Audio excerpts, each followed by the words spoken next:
In OSRS, specifically in the YouTube community, there's a ton of emphasis put on the mid-game. When does it start? Escaping the mid-game gear progressions, mid-game bad rats, good game. Well, I don't think it has a particularly coherent, consistent definition. The mid-game is certainly a compelling concept. Everyone simultaneously thinks they're in the mid-game and well past it, all depending on who they're talking to at what time. And I am not above YouTube trends, so I too want to talk about OSRS puberty. I'd like to give my own take on what I would call the definitive path out of the mid-game. The thing that balloons your bank, that gets you to the quest cape, or at least close enough to it, that gets you better gear, that teaches you to love the grind, killing Tormented Demons. And also demonic gorillas. This video is about them too, but it would make a worse title and thumbnail to include both, so here we are.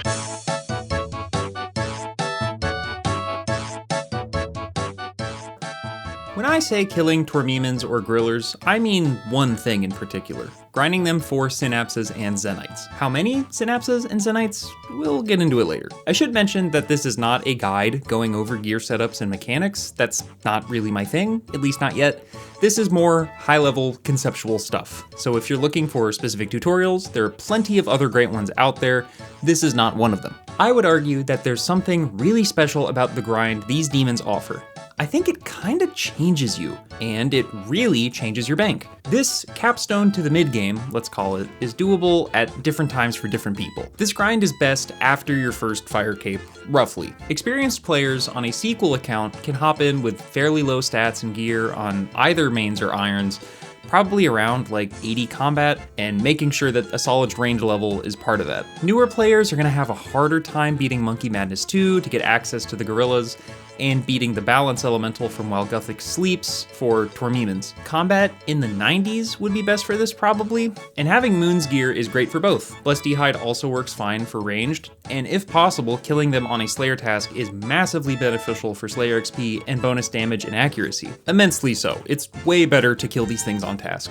Weapon-wise, this grind is funny, at least for irons, because the best weapons for it come from Tormented Synapses dropped by, you guessed it, Tormented Demons. This is also why you want to start with Tormemons and do Grillers later. Gorillas are actually harder to fight despite being significantly lower leveled, just because of some mechanics and how all that works. It's a much faster, higher click intensity fight. So with all this, it does take a lot of hours to reach the point where you can kill these demons, but it is so worth it. Like I previously said, it is a huge bank builder. Killing either right now is about 5 mil an hour. That's once you finally hit the Zenite or the Synapse, which puts them in the top 25 moneymakers of the whole game, as just normal monsters to kill. They're only behind Raids, Desert Treasure 2 bosses, and like new bosses, pretty much. Grillers have held on to this profitability for over 10 years now. That's fucking crazy, really? Oh, yeah. Released May of 2016. Wow. Synapses are around 37 mil each at a 1 in 500 rate, and Zenites are around 17 mil each at a 1 in 300 rate. Also, Tormemons do drop Burning Claws, which are a decent 2 mil a pop. Killing them teaches you to love the grind. It teaches you to stick with a grind because the payoff doesn't arrive until you get the big drop. You have to chase Zenites and Synapses for this stuff to be worth it. While this may seem like a negative to some people, you know, holding the player hostage while RNG decides how much fun they might have today, chasing drops is kind of the whole basis of fun in RuneScape. If you don't enjoy RNG grinds like this, you probably won't enjoy late game content. That being said, your tastes can change. And when you finally get lucky and hit that drop, oh, baby. It's a feeling I have not been able to find in any other video game. I think I love gambling. If you're an iron, Synapses, Burning Claws, and Zenite Jewelry are all massively important items for any build of account, and you will literally keep them forever. Another milestone that Tormemons and Grillers provide is I think they finally mark the point where Slayer gets good. Before you can fight most Slayer bosses, Slayer can feel like a chore. You don't make money, you don't fight engaging monsters, and there's like no excitement, period. These two change that drastically. If you can, kill these on task, dude. Either Black Demons for Gorillas or Greater Demons for Tormented Demons. The Slayer XP you get per kill is nuts, and it finally makes Slayer fun and obviously rewarding. Hello, look at that delicious pink beam, yum yum yum. It gives you so much XP that it boosts you through the 60s, 70s, and 80s before you know it towards other actually fun Slayer tasks and bosses. Also, it's never been easier. They keep making demonic gorillas easier with like update after update, and Tormemons were already designed with the flaws of the old gorillas in mind. This makes them like so chill in comparison to gorillas, and they've been adjusting gorillas to keep them relevant. It has never been easier to do this. Just the quest requirements for killing these gets you seriously good account progression. These will likely be your first 2 Grandmaster quests done, that being Monkey Madness 2 and While Gothic Sleeps, before even like being able to start the grind, and this will put you in a great position to do the other Grandmaster quests. And in an even better position, you can like easily double your bank value here. Back in 2022, when I first did Monkey Madness 2, before Tormemons even existed, at least in old school, I know they're in RuneScape 3, but we pretend that game doesn't exist, whatever. Once I finally got a Black Demons task, I was determined to learn Grillers. It was hard, man. It was hours of teleporting out after only a couple kills, horribly messy inventories from messed up switches, my prayer potion supply completely depleted. It was clunky, it was stressful, it was asking far more from me than any PVM I was doing prior, especially since it was like my first time with multiple switches. And then, maybe after 100 kills or so, something started to click. The kills got faster, stringing them together felt more natural, trips were getting longer, and what was once panic at seeing a gorilla switching prayer turned into second nature. The gear switches, it just felt right. It felt good. PVM was clicking for me. The true depth of old school's combat had finally started to reveal. All right, pause. Hey, pause. Stop. Cut the theater kid shit, okay? It's time. It's time. It's time. The wrinkle-brained among you have probably noticed I haven't brought up something very important. I have been burying the lead hard on this video because, while everything I said previously I do feel is true, it is not why I would actually recommend killing these 2 numbnuts in particular. The real reason to kill these guys, why I would argue they're the best monsters in the game, is because this right here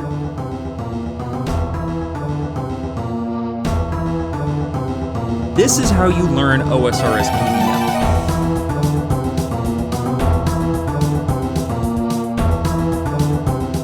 The actual act of killing them, their mechanics, teaches you so much, so goddamn much. And for most players, it's their first time really interacting with these mechanics with like any sense of urgency. You need to react quickly, and you actually have to learn how to predict what's gonna happen next. This grind literally teaches you so much. It teaches you gear switching, specifically under a time crunch, at least learning how to do a 3 or 4 way switch. You can go up from there as you get more comfortable, which is a skill just needed everywhere in some capacity.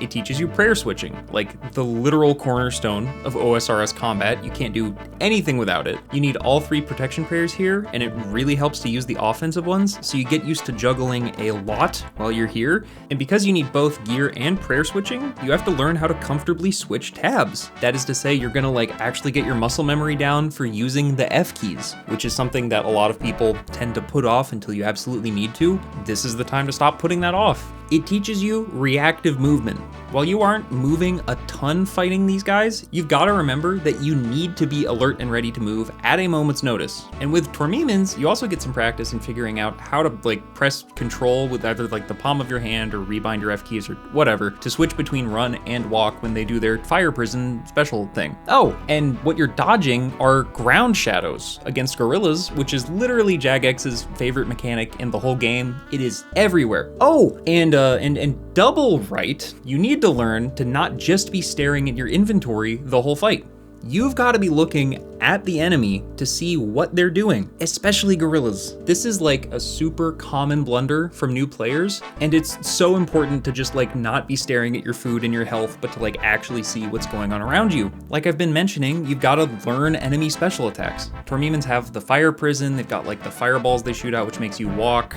Gorillas have the falling rock, the threshold for when they like switch prayers. There's a lot you need to know to be successful, and you've got to learn how to learn these mechanics. Just reading what a boss is going to do on the wiki or seeing someone do it in a guide is one thing, but I think as we all know, when you get in there yourself, it feels very different. So learning these demons teaches you to be ready to adapt in the moment, and that not everything can be learned in theory. It takes practice. In addition to that, while they have standard mechanics like ground shadows, they have like weird ass spaghetti code mechanics too, like the Tormemon heavy weapon punish. It's something optional to fight these well, but to really take a step up at PVM, you can bring in some extra weird heavy gear to wallop Tormemons for massive damage. This was an unintended mechanic at first, which Jagex was gonna patch out, but I'm so glad the community fought to keep this thing in. Stuff like this is all over the game, and so it's important to see it in action and get used to learning stuff like this. And it's also like,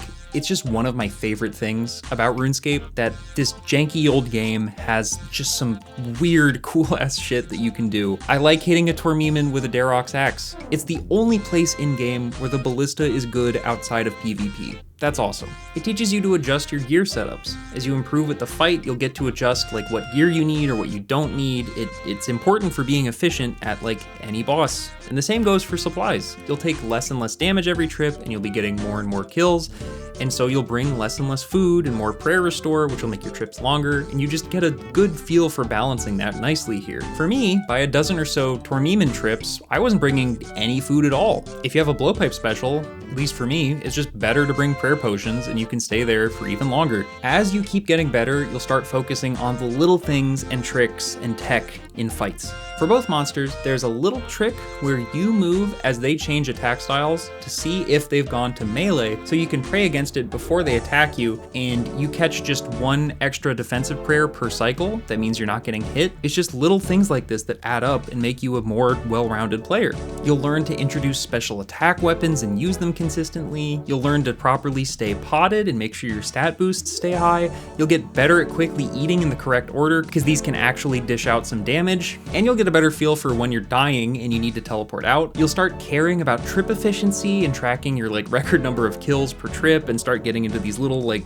mini number meta games with yourself of making, you know, these kind of repetitive trips fun. And finally, you'll learn to assess risk versus reward of staying. There's so many times I've run out of food, I've got a demon on half health, but I'm one shot away from death, and I've got to decide if I'm going to stick it out for one more drop, or if I'm going to play it safe and TP out.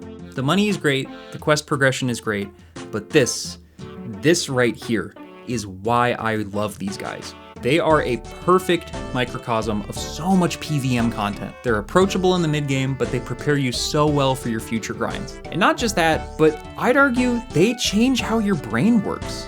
They force you to see the game differently, and they change you as a player. I genuinely think they're a crucial part of the PVM ladder. And so let's say you've committed to a Tormemon or Griller grind. When do you cut it off? How do you decide when it's over? In other words, how many Zenites or Synapses should you get before stopping? I would say you should get enough to carry you to your next gear goal. Maybe that's Emberlight, and it's very straightforward. You need one Synapse to get Emberlight and go do other stuff. Maybe it's full Zenite jewelry as like an Iron Man, and you're gonna commit to being at Gorillas for a very long time. Maybe you're a main and it's enough to afford full Bandos. For whatever combination of Zenites and Synapses that may be, you get the picture. You should set a tangible goal to work towards. It helps give your grinds purpose and an ending to look forward to. But you don't have to end it there if you don't want to. And you could always take a break to come back later. Another reason why this is a great microcosm of RuneScape grinds is that it's never over really. With any RuneScape boss, you may think you're done for good, but the game can change. For me, like way early on in my PVM days, I got super lucky at Giant Mole and got Baby Mole at 74 KC. Boss, greenlocked. I'm done now, right? Then they added the combat achievements. So I went back for another dozen or so kills to greenlog that. For the past 5 years, I thought I would never return to Mole, but lo and behold, the Immaculate Mole skin got released just over a month ago. Once again, I'll be going back to Falador Park sometime soon. Tormemons and Grillers are gonna prepare you for this. No matter how many Synapses and Zenites you've gotten, you could always go back for more. If you're doing these two monsters as Slayer tasks, which you should be, since it's delicious efficiency, you'll naturally get breaks between tasks. This is really nice for not making yourself go insane playing this game. And that's all. I could maybe think of a few more things to try and convince you that these are RuneScape's best monsters, but it would just be taking time away from your grind. Stop listening to me. Go try them out. Go escape the mid-game. You can start climbing the ladder right now. Go! But also, let's be real. I know most of you have me playing either in the background or off to the side while you're already on a Slayer task. Hi. Thanks for looking back over here now. You can look away again, thank you. There are plenty of other great monsters and bosses that people have learned PVM on as well, especially before these two monsters were ever released. What helped you most to improve at PVM? I genuinely want to know, for my own future research, and also just because it's cool to see where people kind of grew up around Gielinor, if that makes sense. And once again, thank you for watching my content. I have felt so lucky to have all of you. Where the hell are they coming from? Finding my videos amidst a sea of great ones here on YouTube. So, like, sincerely thank you. I've really been enjoying the conversations happening on my Void video, the last one, and I'm hoping for more good ones on this vid. Yeah, we're about to hit 1,000 subs. I don't know how this is happening. It's just insane how well my videos are doing for a channel of my size. So seriously, this is awesome. Thank you. Okay, bye. And I try and escape, but realistically, if someone attacks me, I'm dead. There's baby. A 0% chance Yeah. that I actually make. That's what we like to see right there. I did not think I was gonna get one doing B-roll for this video. Sick, brother.